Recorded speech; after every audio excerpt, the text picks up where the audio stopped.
Ibero Radio Puebla. No solo la voz de uno. La voz de todos. Conectados con tu mundo.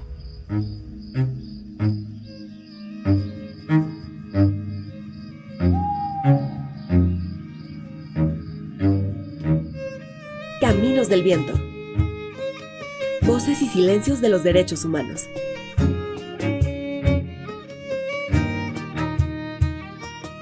Una producción del Instituto de Derechos Humanos Ignacio Ellacuría e Ibero Radio.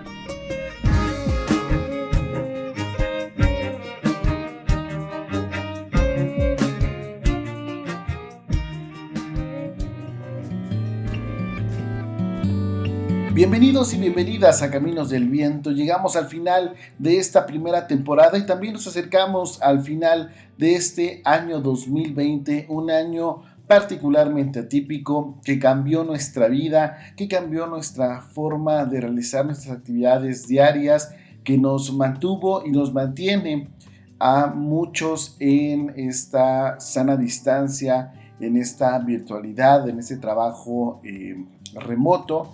Y que bueno, sin duda, pues al final de este año también ya se empieza a ver algunas luces de cuándo podríamos regresar a nuestras actividades. Se hablaba al principio de esta semana del tema de las vacunas, ya se presentó el plan de vacunación para nuestro país. Pues todavía el escenario parece un poco lejano, pero bueno, no queda más que seguirnos cuidando, seguir manteniendo nuestra sana distancia, el uso del cubrebocas, de tratar de evitar visitar a nuestros familiares, a nuestros amigos. Sabemos que es un poco complicado después de tantos meses, pero eso, la invitación está ahí para que juntos, todas y todas, nos podamos cuidar, ya juntos podamos ir acercándonos a esta nueva normalidad, que ya, por lo menos el tema de las vacunas, parece ir en camino. Pues para cerrar esta primera temporada, hablaremos justo hoy, el Día Internacional de los Derechos Humanos. Hablaremos de qué va este día, por qué es importante. Para ello nos acompaña Lourdes Alfaro, estudiante de la Ibero Puebla, que hizo su servicio social en el Instituto de Derechos Humanos Ignacio Ellacuría. De igual forma, haremos un recuento del panorama de los derechos humanos en nuestro país y en nuestra entidad a partir de un contexto de un informe que hemos realizado desde el Instituto de Derechos Humanos Ignacio Ellacuría. Y finalmente nos acompaña el equipo del OBCG para hablarnos también de algunos casos emblemáticos este año en cuanto a la violencia feminicida. Sin más, mi nombre es Cuauhtémoc Cruz. Arrancamos este último capítulo. Bienvenidas y bienvenidos. Estamos en Caminos del Viento y el día de hoy nos acompaña Lulú Alfaro, estudiante de Diseño de Interacción y Animación, que estuvo este semestre haciendo su servicio social en el Instituto de Derechos Humanos Ignacio Ellacuría en el área de comunicación. ¿Cómo estás, Lulú? Bien, muchas gracias, Pau. Y justo tu última participación coincide con una conmemoración muy importante para el tema de los derechos humanos, que es el 10 de diciembre. Pero cuéntanos, ¿qué conmemoramos este 10 de diciembre? Bueno, este es el Día de los Derechos Humanos. Estos días son para conmemorar, para sensibilizar a las personas y hacer que tengan conciencia sobre todo en esta parte, en este día, son los derechos que tienen. Y cuéntanos, ¿qué son los derechos humanos? Según la CNDH, los derechos humanos son el conjunto de prerrogativas sustentadas en la dignidad humana, cuya realización efectiva resulta indispensable para el desarrollo integral de la persona. ¿Y quiénes tenemos estos derechos?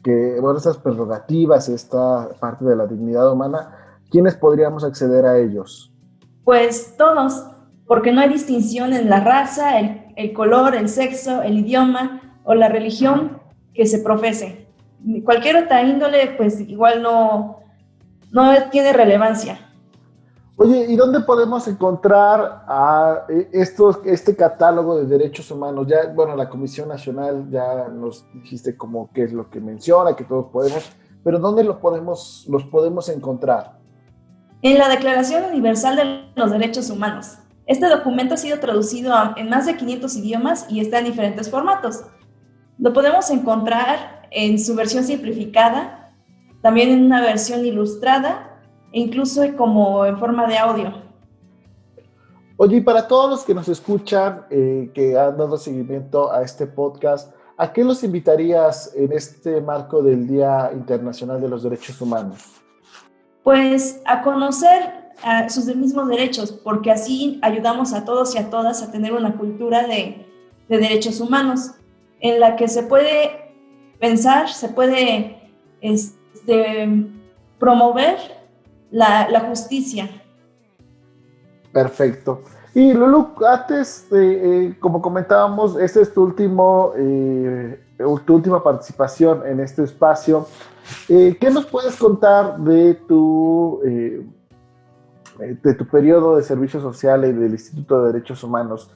¿Qué aprendiste? ¿Qué te llevas nuevo, particularmente con este tema de los derechos humanos? Es que me voy con mucho entusiasmo de conocer en los derechos humanos para yo en mi trabajo, en mi vida profesional, tratar de comunicar a las personas a qué tienen derecho, ¿no? Y para poderlas ayudar a que, pues sí, en su día a día apliquen pues estos tipos de valores, de derechos y se pueda poco a poco generar una sociedad un poco más justa, ¿no? Como mencionaba antes. Oye, y a tu experiencia, ¿crees que la gente conoce los derechos humanos, sus derechos humanos, o hace falta una labor desde diferentes actores como para esta promoción? Sí, yo creo que no conocemos nuestros derechos para nada. Incluso, aunque dijeras, hay una clase de educación cívica en la primaria, o sea, como que solamente es una materia, o sea, casi vagamente se recuerda, ¿no? Una materia en el plan de estudios ahí, y ya después de eso nadie la conoce. Y esto, pues es importante conocer a nuestros derechos humanos, como igual decimos, es hacerte valer como persona, pero si estamos en una democracia y necesitamos elegir a nuestro representante, pues todos tenemos que estar educados, ¿no? Tenemos que estar en sintonía para saber quién es el que tiene las mejores opciones para todo el país. Perfecto, Lulu. Pues creo que nos quedamos con esta parte de invitación a conocernos para sus implicaciones, tanto en la vida política como en nuestra vida diaria.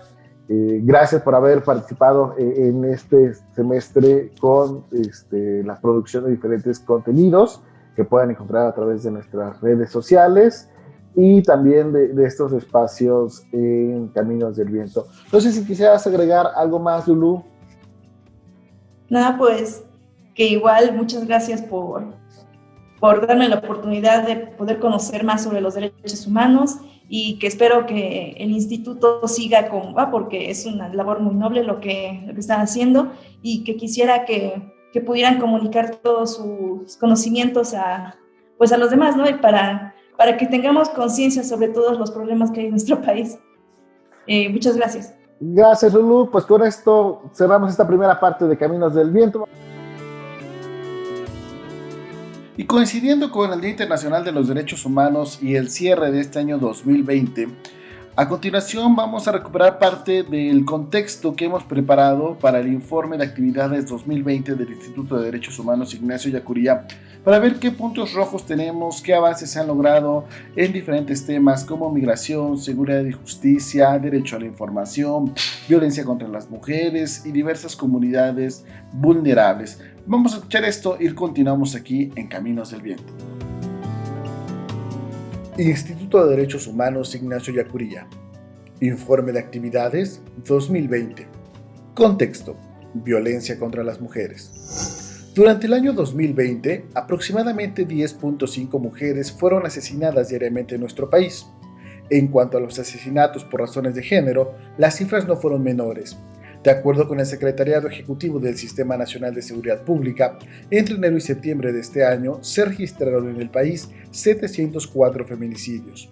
Previo a la pandemia, las marchas del 8 de marzo, seguidas por el paro nacional del 9 de marzo, #UnDíaSinNosotras, no solo lograron una gran convocatoria, sino que fungieron como plataformas poderosas y necesarias para exigir, tanto a autoridades nacionales como estatales, la responsabilidad de garantizar a las mujeres una vida libre de violencia. Sin embargo, meses después, El confinamiento a causa de la pandemia por el COVID-19 no solo puso en una grave situación de riesgo y peligro a las mujeres que previo a la pandemia ya eran víctimas de la violencia, sino también dejó entrever las preocupaciones a nivel internacional respecto a la incorporación de la perspectiva de género para combatir la violencia sexual y familiar. Solo en el estado de Puebla, entre enero y octubre se registraron 1.562 víctimas de abuso, acoso, hostigamiento sexual y violación. 627 mujeres fueron desaparecidas y 7.087 víctimas de violencia familiar. De igual manera, dicho confinamiento evidenció cómo la violencia feminicida no solo creció a nivel nacional, sino también a nivel estatal, ubicando a Puebla en el quinto lugar con más casos de feminicidios y manteniéndose durante todo el año dentro de los primeros lugares a nivel nacional. Datos de la Fiscalía General del Estado de Puebla indican que entre enero y octubre se registraron 45 víctimas de feminicidios, mientras que en el mismo periodo el Observatorio de Violencia Social y de Género de la Ibero Puebla documentó un total de 54 víctimas de probables feminicidios. Derechos de las mujeres. La crisis generada por la pandemia por el COVID-19 ha tenido efectos particulares en las trabajadoras del sector salud, quienes no han contado con equipos suficientes de protección personal y han enfrentado jornadas de trabajo extenuantes. Es necesario anotar que las mujeres son mayoría entre quienes realizan atención sanitaria en la primera línea. En México, las mujeres constituyen el 79.1% de los profesionales que se dedican a la enfermería. A esto se suma la aguda crisis económica generada por la pandemia, la cual afectó de manera particular a las mujeres, quienes en promedio reciben menor salario, son mayoría en el sector informal y por lo tanto tienen mayor riesgo de perder el empleo. Con relación a los derechos políticos de las mujeres poblanas, si bien es cierto que entre 2019 y 2020 se observó un incremento generalizado en el porcentaje de mujeres en las presidencias municipales, diputaciones locales y en el sistema de justicia, Puebla aún se encuentra por debajo de la media nacional. Se esperaría que estas cifras mejoren en los siguientes años a partir del conjunto de reformas que, en materia de paridad y violencia política, tuvieron lugar en el 2020. Migración internacional y refugio. Antes del 11 de marzo del 2020, cuando la Organización Mundial de la Salud determinó que el COVID-19 podía caracterizarse como una pandemia, la vulnerabilidad de las personas en movilidad ya era muy alta y ha ido drásticamente en aumento a nivel nacional y estatal. Entre los perfiles más afectados por el cierre de fronteras, la creciente militarización de las rutas, discursos nacionalistas y retrasos en trámites administrativos, se encuentran los migrantes internacionales en tránsito y retorno, inmigrantes sin documentos o con protecciones de órdenes ejecutivas en Estados Unidos, así como las personas solicitantes de asilo, refugio y protección internacional. A una década de eventos trágicos emblemáticos y asociados a graves violaciones a derechos humanos en materia de migración, como lo fueron los asesinatos de Anastasio Hernández Rojas y de los 72 migrantes en San Fernando, Tamaulipas, las violaciones a derechos humanos de personas en movilidad no cesan y se están agudizando. Durante los primeros días de octubre se registraron en Puebla 53 casos de COVID-19 en personas migrantes y el caso de una persona originaria de Honduras como el primer deceso registrado. Al 23 de noviembre del 2020, la Cancillería mexicana reportó 2.892 fallecimientos de connacionales por coronavirus en Estados Unidos, principalmente en Nueva York y California, en el primer caso siendo una mayoría de origen poblanos. Seguridad y justicia. La situación de violencia relacionada con la delincuencia y las estrategias de seguridad no han dado tregua en Puebla durante el 2020. Si bien la incidencia de algunos delitos ha disminuido a consecuencia del encierro por la pandemia, las condiciones generales de violencia y la percepción de inseguridad relacionadas con la delincuencia siguen siendo especialmente preocupantes en un estado donde, además, los niveles de impunidad se mantienen al alza en delitos de especial trascendencia social como el homicidio doloso y los feminicidios. Asimismo, 2020 ha sido un año que ha permitido acercarse un poco más a dimensionar la gravedad real del fenómeno de la desaparición de personas en el Estado. Al 23 de noviembre, datos del Registro Nacional de Personas Desaparecidas permitían saber que Puebla se encontraba en el octavo lugar a nivel nacional en el histórico de personas desaparecidas con 8.312 personas y en cuarto lugar a nivel nacional en desaparición de mujeres con 4.511 casos. Personas con discapacidad. De manera oficial, se sabe que en Puebla hay 359.212 personas que tienen alguna discapacidad, es decir, el 5.6% de los más de 6 millones de habitantes de esta entidad federativa. Las personas con discapacidad en el Estado enfrentan, además de la exclusión y el no registro de su existencia, graves violaciones a derechos humanos equivalentes a tortura, esterilización forzada y tratos crueles. En el marco de la pandemia, la Comisión Nacional de los Derechos Humanos exigió a las autoridades de los 3 órdenes de gobierno tomar medidas preventivas para atender a la población con discapacidad que tiene mayor riesgo de contagio por COVID-19, así como a las personas adultas mayores y aquellas que se encuentran institucionalizadas en albergues, hospitales psiquiátricos, centros de reinserción social, casas hogar, entre otras. En el terreno educativo, dado que el sistema educativo migró a trabajo remoto a través de la televisión e internet, la de por sí frágil y limitada educación a la que se tenían acceso las y los estudiantes con discapacidad quedó prácticamente clausurada desde marzo del 2020. Esto tomando en cuenta que en promedio 7.8% de las viviendas poblanas cuentan con internet, mientras que el 9.9% cuentan con computadora y que las personas con discapacidad requieren de intérpretes de lenguas de señas mexicana, tener acceso a los materiales en sistema braille o algún otro requerimiento específico. Personas adultas mayores. A partir de datos del Censo Nacional de Población realizado por el INEGI en 2010, Puebla es uno de los 10 estados con mayor población de adultos mayores en todo el país. El estado supera la media nacional en cuanto a adultos mayores, con 4.8% de población total, y la falta de políticas públicas para este sector los coloca en situación de vulnerabilidad a maltratos físicos y psicológicos y también los obliga a trabajar. De acuerdo con la Secretaría de Salud Federal, en abril, la mayor cantidad de personas contagiadas y fallecidas por COVID-19, 42%, eran personas mayores de 60 años. Para agosto, las personas adultas mayores ya representaban el 52% de los fallecidos.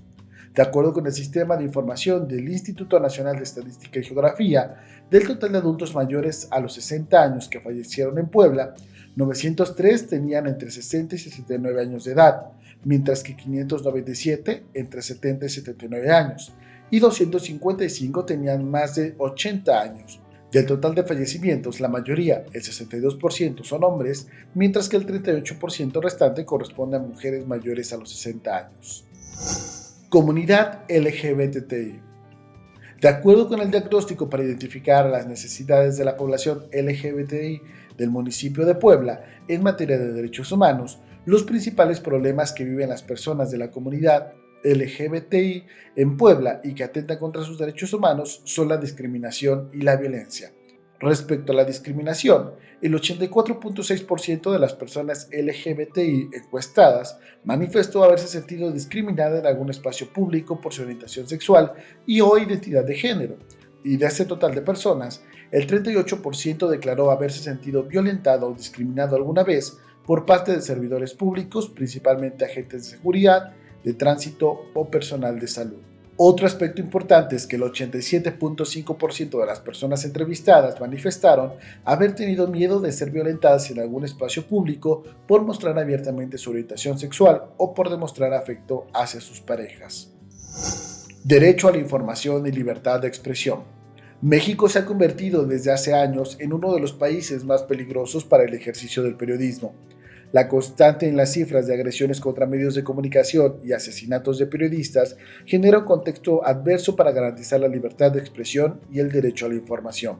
Entre enero y noviembre del 2020, de acuerdo con la organización Artículo 19, 5 periodistas han sido asesinados en posible relación a su labor informativa. Con ello, sumarían 16 casos durante los primeros 2 años de la administración federal actual, lo que representa un aumento del 80% en comparación con los 2 primeros años del sexenio de Enrique Peña Nieto. En el contexto de la pandemia por el COVID-19, destaca particularmente las medidas adoptadas por los órganos garantes en materia de acceso a la información pública. Mientras a nivel nacional, el INAI implementó diversas medidas para facilitar el acceso a la información pública relacionada con la pandemia, tales como portales de transparencia proactiva o la distinción de sujetos obligados con actividades esenciales. A nivel local, el Instituto de Transparencia suspendió los plazos de atención de solicitudes de acceso a la información de manera general, sin hacer distinción entre sujetos obligados con actividades esenciales y reanudando parcialmente, a partir de mediados de agosto, la atención en sujetos obligados cuyas actividades no se encuentran suspendidas de manera total ni parcial. Continuamos en Caminos del Viento. El día de hoy nos acompaña Jaime Vigil Escalera, participante del Observatorio de Violencia Social y de Género, que nos viene a compartir un poco el cierre del año, cómo hemos estado. Recordar que justo en el marco del 25 de noviembre tuvimos en este espacio el recuento de probables víctimas de feminicidios, pusimos el énfasis de qué pendientes había en la atención para la erradicación de la violencia contra las mujeres. ¿Cómo estás, Jaime? Muy bien, gracias, Juan. Como siempre, contento de estar aquí. Pues, ¿qué nos vienes a compartir el día de hoy? Cuéntanos. Pues, como se está acercando al final el año, me gustaría compartirles cómo va los datos que hemos documentado en el Observatorio de Violencia Social y de Género, o sea, el número de feminicidios que van documentados al año, y sobre todo, pues, recordarles que en este cierre de año vamos a empezar a escuchar la información de las distintas organizaciones, tanto públicas como privadas, sobre las cifras oficiales y no oficiales de feminicidios, desaparecidos, homicidios y todo este tipo de crímenes. Y una preocupación importante que tengo y que en el Observatorio de Violencia Social y de Género se tiene es que no solamente nos quedemos con las cifras, que no convertamos a estas personas en números y veamos detrás de las cifras a la persona que está ahí, a la persona que perdimos, a la persona que ya no está con nosotros. Entonces, con eso en mente quería comentarles sobre algunos de los casos de feminicidio que hemos documentado, que son los que se leyeron también en el evento del 25 de noviembre. Y pues son algunos de los 61 feminicidios que documentamos a lo largo del año hasta la fecha en el Observatorio de Violencia Social y de Género. El primero de estos casos, tal vez escucharon de este caso en redes sociales, es el de Angie Michel, que fue asesinada el 12 de julio en San Andrés Cholula. Angie Michel Vera Estrada, de 19 años, asistió a una reunión en casa de unos conocidos el 12 de julio del 2022. Al llegar la recibieron con violencia, exigieron que les diera su celular, ella se resistió y fue asesinada. El 16 de julio fue localizado su cuerpo por su familia y tenía una lesión con un objeto punzocortante en la garganta. Se detuvieron a 8 agresores, 2 de los cuales eran sus amigos y uno de ellos era su expareja. A pesar de todo esto, la fiscalía determinó que fue un homicidio y no un feminicidio. Esto es importante porque el vínculo que tiene el agresor con la víctima es una de las razones de género para determinar si es feminicidio o no. También recordamos el caso de Gardenia y Dayan. Gardenia Ortega, de 26 años, y su hija Dayan, de 11 años, fueron obligadas a subir un auto por Alonso N. Fueron encontradas ese mismo día en el auto, calcinadas. Gardenia estaba maniatada y Dayan en la cajuela. Gardenia y Alonso tuvieron una relación en el pasado en la que existieron antecedentes de violencia. Alonso y 4 cómplices fueron detenidos y vinculados al proceso. Aquí también recordamos que el 92% de los feminicidios íntimos fueron cometidos por el novio, el esposo o la pareja sentimental de la víctima. Todo esto tomó lugar el 11 de junio en Santa María de Netzintla. Por último, les quiero comentar del caso de Samantha, asesinada el 22 de agosto en Atlisco. Samantha, de 23 años, fue perseguida y derribada de la motocicleta en la que estaba por un auto. Este auto, después de derribarla, regresó y la atropelló y le quitó la vida. El motivo de la persecución fue transfobia. Samantha tenía un acompañante a quien las autoridades se negaban a recibir para tomar su testimonio. Y aquí también recordamos que el 55.2% de las víctimas de asesinatos a personas de la comunidad LGBTI entre el 2013 y el 2018 fueron mujeres trans. El cuerpo feminizado continúa siendo un campo de batalla para ejercer el poder hegemónico patriarcal. Entonces, Con esto, el mensaje que quiero enfatizar es, cuando escuchemos las cifras de las distintas organizaciones de cuántas mujeres han sido asesinadas, de cuántas personas han desaparecido, que veamos más allá de la cifra, que recordemos que todas estas son personas que tenían sueños, tenían esperanzas y tenían planes, y se les robó la oportunidad de perseguir todo ello. Que no deberíamos estar en una situación donde esto sea algo tan cotidiano, que 71 son demasiados y uno ya sería exceso. Entonces, veamos más allá de las cifras y encontremos a la persona que está detrás de ellas, porque es eso lo que hemos perdido.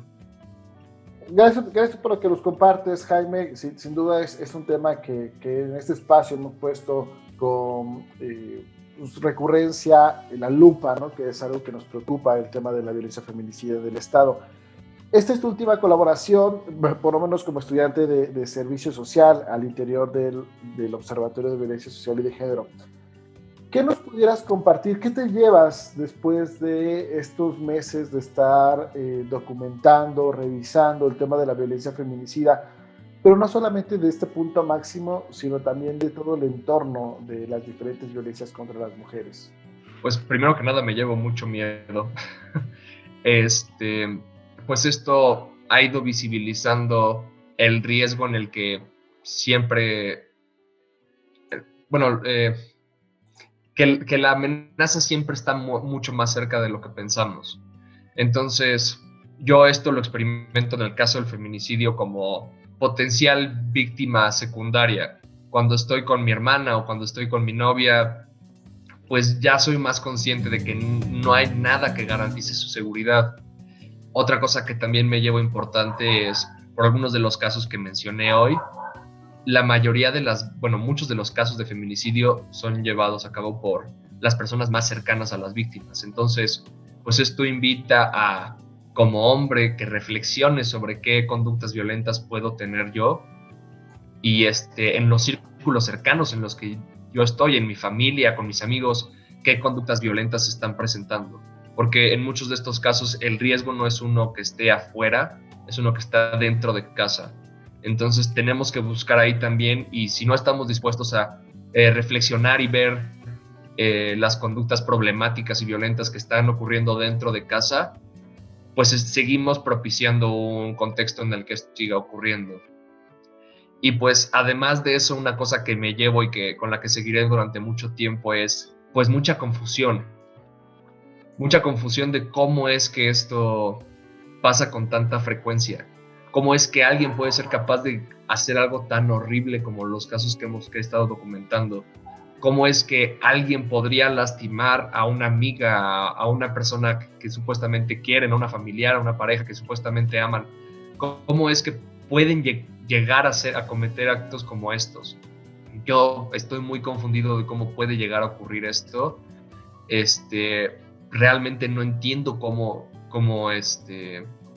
no entiendo por qué está pasando esto, y pues me quedo muy confundido, y creo que esto también invita a la reflexión, porque entre todos tratemos de entender por qué está pasando esto y hagamos algo al respecto. Y creo que el primer paso, que es una de las principales tareas del observatorio, es hacernos conscientes de qué está pasando y con qué frecuencia está pasando. Si seguimos pretendiendo que no ocurre, se va a seguir repitiendo la violencia. Si seguimos minimizando el problema va a seguir creciendo. Entonces, en este esfuerzo por tratar de comprender qué pasa y tratar de combatirlo, yo pienso que el primer paso es hacernos conscientes de lo que pasa. En este marco de justo este capítulo sale el 10 de diciembre, que es el Día Internacional de los Derechos Humanos, y un poco retomas o planteas al final cómo hacernos conscientes. ¿Cuál crees que es el papel o debería ser el papel de los derechos humanos en nuestra vida diaria y en nuestra vida profesional? Pues yo como comprendo los derechos humanos es que deberíamos vivir de tal forma que dejemos de preocuparnos por exigirlos. O sea, que se garantice de tal forma que ya no nos tengamos que estar preocupando por exigirlos. El cómo llegar ahí, es donde está todo el chiste, es donde está todo lo problemático, y creo que para alcanzar eso, hoy no es una posibilidad nada más no contribuir a pues estos contextos de violencia, sino tomar las acciones que podamos desde nuestra propia trinchera para alcanzar este ideal de garantizarlos, de que ya no estén puestos en dudas, de que ya no tengamos que gritar para exigirlos, que ya sean algo que se asuma en automático. Eduardo Almeida y María Eugenia Sánchez Díaz de Rivera en su libro Interacción, Conflicto y Utopía hablan de estas utopías, estos ideales de cómo deberíamos de vivir para guiar nuestras acciones futuras. Entonces, el rol de los derechos humanos en nuestra vida personal y profesional, yo pienso que deberían actuar como esta utopía que nos guíe, que guíe nuestras acciones todos los días para alcanzar para alcanzar un mundo, para lograr un mundo mejor, para lograr un presente digno, para lograr un mañana mejor, y pues para alcanzar que no tengamos que seguir gritando para que se reconozca la necesidad de cubrir estos y que simplemente sea la norma. Entonces, así es como yo creo que debemos llevar los derechos humanos en nuestra vida diaria, como esta utopía que nos guía hacia en todo lo que debemos de hacer. Perfecto, Jaime, pues creo que con estos 2 puntos nos invitas a la reflexión, más el tema de los casos que nos has compartido, y que sin duda, como bien señalas, hablar de 70 y tantos casos probables en el último año, de llevar más de 50 pues nos hablan de una alerta, pero como ya señalabas, uno solo debería de prender esas alertas, ¿no? Y creo que no debemos de normalizar ni la violencia en general, y principalmente la violencia contra las mujeres. Pues muchísimas gracias, Jaime. No sé si quieras agregar algo más. Nada más reenfatizar la responsabilidad que cada uno de nosotros tenemos. No caer en la salida de culpar a los medios, de culpar a los políticos, y ver hacia adentro, porque pues la mayoría de este tipo de violencia viene desde adentro de las casas. Entonces, reenfatizar el hecho de que tenemos que buscar en nosotros mismos estas conductas violentas para poderlas combatir, o seguirán ocurriendo. Y agradeciéndole a Jaime su colaboración, así llegamos al final de este episodio, llegamos al final de esta temporada, y sobre todo llegamos al final de este año 2020. A nombre de todas y todos los que integramos el Instituto de Derechos Humanos Ignacio Ellacuría, agradecemos a Vicky Morales todo este acompañamiento, le agradecemos a usted por habernos sintonizado y le deseamos felices fiestas. Cuídese mucho, cuida a su familia, y esperamos volver a encontrarnos el próximo año 2021. Le deseamos lo mejor, feliz Navidad, feliz Año Nuevo. Muchísimas gracias por su atención. Hasta la próxima.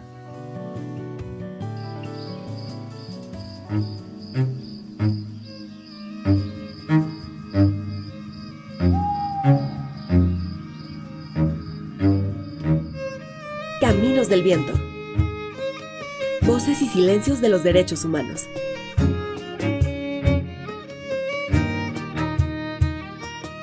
Una producción del Instituto de Derechos Humanos Ignacio Ellacuría e Ibero Radio. Escucha nuestro siguiente podcast de Caminos del Viento.